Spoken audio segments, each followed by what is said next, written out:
झारखंड विधानसभा चुनाव 2024 के नतीजे आने के बाद हार जीत से इतर अगर सबसे ज्यादा चर्चा किसी शख्स की हुई है तो वो है टाइगर जयराम महतो। जयराम महतो झारखंड की राजनीति के एक नए चेहरा हैं, जिसने कुछ वर्ष पूर्व ही भाषा और स्थानीयता को लेकर मुहिम छेड़ी थी, जिसे युवाओं का अपार समर्थन मिला और समर्थन वोट के रूप में नजर भी आती है, जो उनकी पार्टी जेएलकेएम ने हासिल की है। भले ही झारखंड लोकतांत्रिक क्रांतिकारी मोर्चा ने सिर्फ एक सीट पर जीत हासिल की हो, मगर 33 सीटों पर जेएलकेएम तीसरे स्थान में रही और 2 सीटों पर दूसरे स्थान पर। और इस प्रदर्शन ने झारखंड में एनडीए की खाट खड़ी कर दी, जिसका पूरा श्रेय जयराम महतो को जाता है।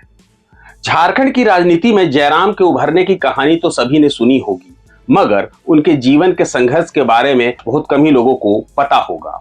हाल ही में जयराम महतो ने एक यूट्यूब चैनल को दिए इंटरव्यू में अपनी शुरुआती जिंदगी के बारे में खुलासा किया है। जयराम ने बताया कि उनके जीवन का संघर्ष मां के गर्भ से ही शुरू हो गया था। उनके जन्म से पहले ही उनके 2 भाई बहनों की मौत हो गई थी। गांव में अंधविश्वास की वजह से लोगों का मानना था कि यहाँ किसी भूत पिशाच का साया है, जिस वजह से बच्चों की मौत हो रही है। यही कारण था कि जब उनका जन्म हुआ तो उनकी नानी उन्हें अपने साथ ले गई, जिस वजह से नवजात बच्चे को अपनी मां का दूध तक नसीब नहीं हुआ। उनका नानी घर धनबाद जिले के कोलियरी क्षेत्र में ही था और नाना भी कोलियरी में काम करते थे। नानी ने ही भरण पोषण किया और पढ़ाई कराई। बचपन में पाउडर दूध और भैंस के दूध पीकर वो बड़े हुए। उन्होंने बताया कि आज भी घर परिवार की स्थिति में कोई बड़ा बदलाव नहीं आया है। बातचीत में जयराम ने बताया कि उनके पिता तब चल बसे जब उनके छोटे भाई मां के गर्भ में ही थे। पिता की मौत के 3 महीने के अंदर ही दादा की मौत हो गई। चाचा नेत्रहीन थे। विधवा महिला मानसिक और शारीरिक रूप से टूट गई थी। उन्होंने 20 वर्षों तक पूरे परिवार की देखरेख की। परिवार में संघर्ष की कहानी रोंगटे खड़े करने वाली है। जयराम महतो कहते हैं कि उन्होंने पैदा होते ही संघर्ष करना सीखा है।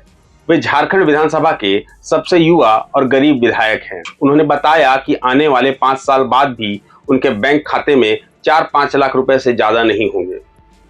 जयराम का कहना है कि वो विधानसभा में स्थानीय भाषा में शपथ लेंगे और अगर बोलने का मौका मिला तो स्थानीयता और विस्थापन जैसे मुद्दे पर पहली बार बोलेंगे। फिलहाल इतना ही, मगर जुड़े रहें प्रभात खबर डिजिटल के साथ।